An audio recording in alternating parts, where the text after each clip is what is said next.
Olá, turminha! Sejam bem-vindos a mais um dia de aula. Nossa aula de hoje será de História do Ceará. Vamos lá, dar início à nossa aula de hoje? Agenda 3/11/2020, o Ceará e a Segunda Guerra Mundial, atividade, página 153.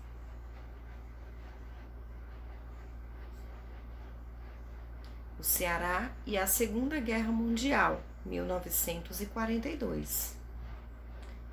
Na Segunda Guerra Mundial, estavam envolvidos dois poderosos blocos, os aliados, que eram Estados Unidos, Inglaterra e França, e o eixo, que era a Alemanha, a Itália e o Japão.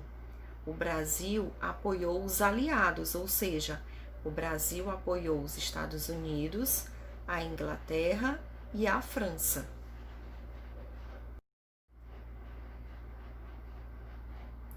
Em 1943, os norte-americanos construíram sua base em Fortaleza. A base de comando ficava no bairro do Pici e o aeroporto no Alto da Balança, chamado de Cocorote. A fim de combater os países do eixo, Getúlio Vargas criou a Força Expedicionária Brasileira, FEB, tropas enviadas à Europa para a guerra. Os aliados venceram.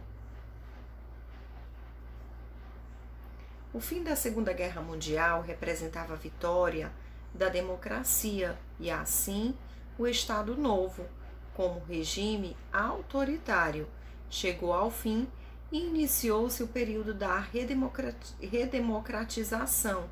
Através de passeatas e comícios, a sociedade exigia a volta da democracia. Então, com o fim da Segunda Guerra Mundial, que representava a vitória da democracia, e assim um novo Estado, como um regime autoritário, então chegou ao fim e iniciou-se o período da redemocratização. Através das passeatas e comícios, a sociedade exigia a volta da democracia. Após 15 anos no poder, Getúlio Vargas foi deposto através da pressão da sociedade.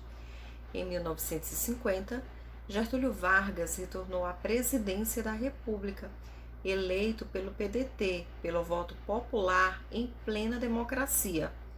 Nesse período, que vai de 1951 a 1954, Vargas adotou outra postura, aproximando-se mais dos trabalhadores. Então, Getúlio Vargas, ele passou 15 anos no poder. Então, ele foi deportado, ele foi deposto pela pressão da sociedade. E em 1950, ele voltou à presidência, mas dessa vez eleito pelo PDT, eleito pelo voto popular em plena democracia. Foi um governo de muitas crises. A mais grave foi o atentado à bala que sofreu o jornalista de oposição Carlos Lacerda. Saiu ileso, mas um major da aeronáutica que o acompanhava acabou morto. O episódio fez com que se intensificasse a campanha exigindo a renúncia de Vargas. Perdendo o apoio da opinião pública e dos militares, Vargas suicidou-se em 24 de agosto de 1954. Para completar o mandato de Vargas, assumiu o presidente Café Filho. Nesse período, nosso estado foi governado por Benedito Augusto Carvalho dos Santos, Acrísio Moreira da Rocha, Pedro Firmeza, Coronel José Machado Lopes, Faustino de Albuquerque Souza e Raul Barbosa. Então, Vargas, como ele foi perdendo tanto a opinião pública como a dos militares, ele suicidou-se. Então, para completar o mandato de Vargas, quem assumiu a presidência da República foi Café Filho. No ano de 1960, ocorreram eleições presidenciais.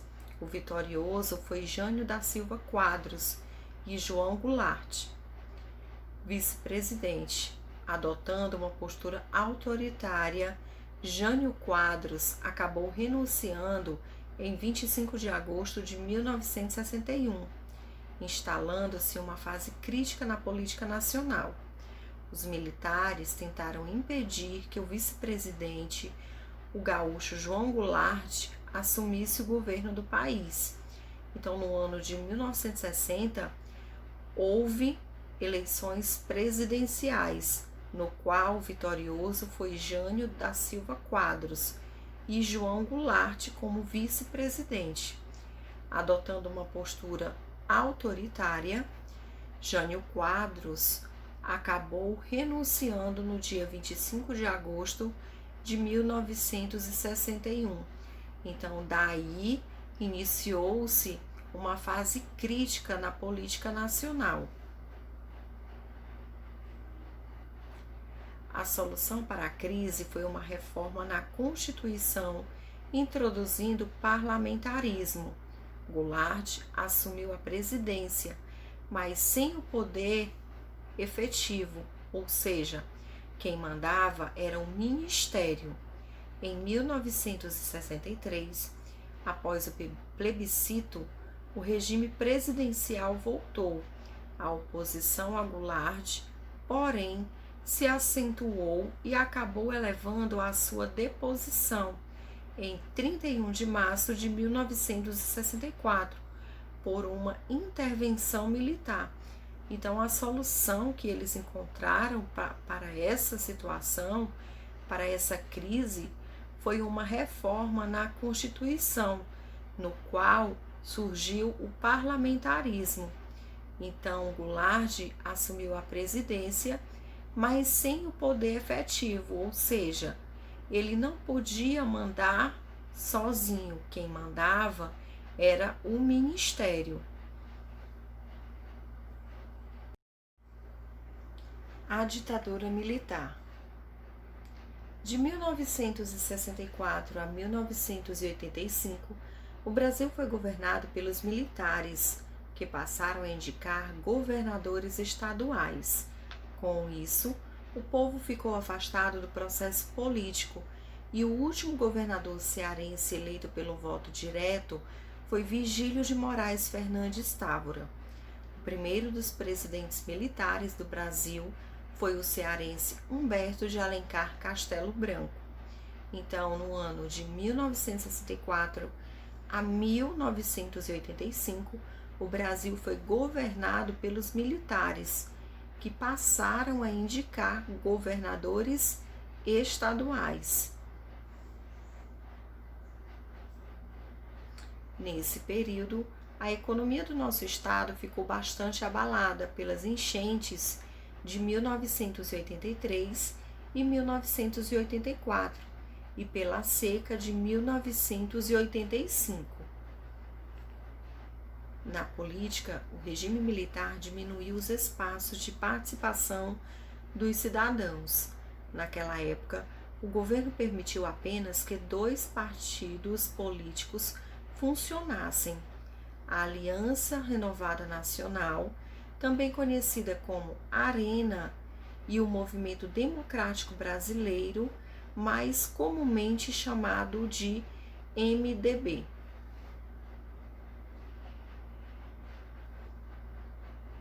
Os partidos influenciados pelos valores comunistas e socialistas foram proibidos de funcionar, pois eram considerados ameaçadores à segurança nacional. No momento em que o regime militar ganhou força, grupos de comunistas e socialistas foram desarticulados pelos militares. Então, esses partidos, eles eram influenciados pelos valores comunistas e socialistas e foram proibidos de funcionar, pois eles eram considerados ameaçadores. Então, o que foi que aconteceu? A segurança nacional, no momento em que o regime militar ganhou bastante força, esses grupos comunistas foram desarticulados pelos militares.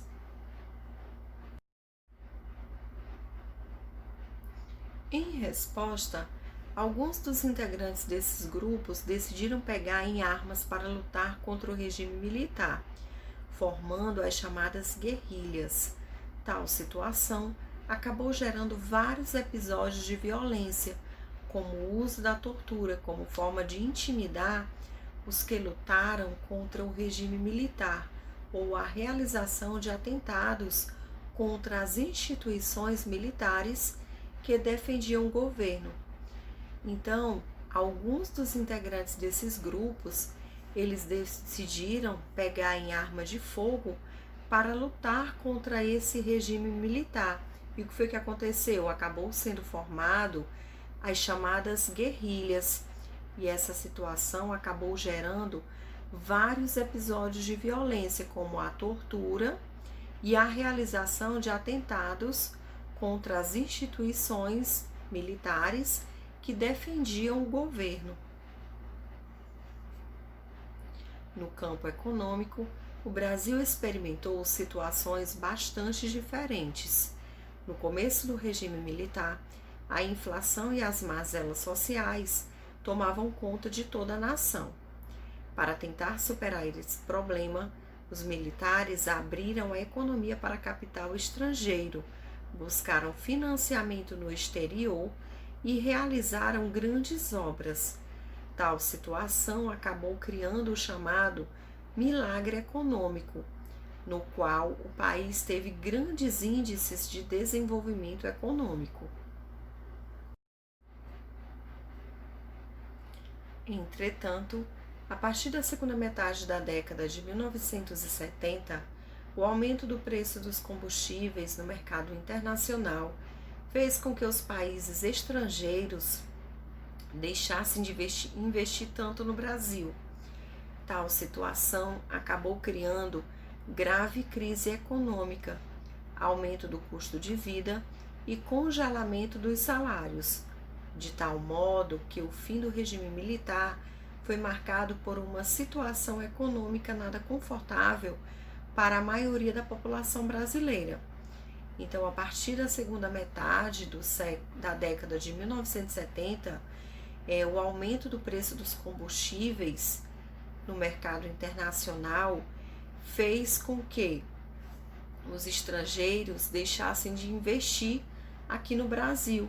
E essa situação acabou criando uma crise econômica muito grande, aonde teve um aumento de custo de vida, tudo aumentava de preço e o congelamento dos salários. Então, o aumento de custo de vida subiu, as coisas, as mercadorias, tudo aumentava de preço e o salário ele ficou ali congelado naquele valor ali. Então, com o fim do regime militar, foi marcado por uma situação econômica nada confortável para a maioria da população brasileira.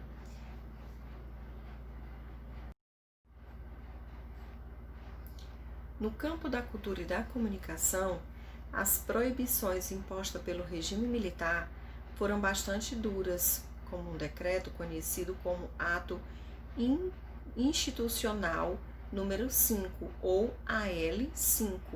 O governo controlava os meios de comunicação e as diferentes manifestações artísticas do país.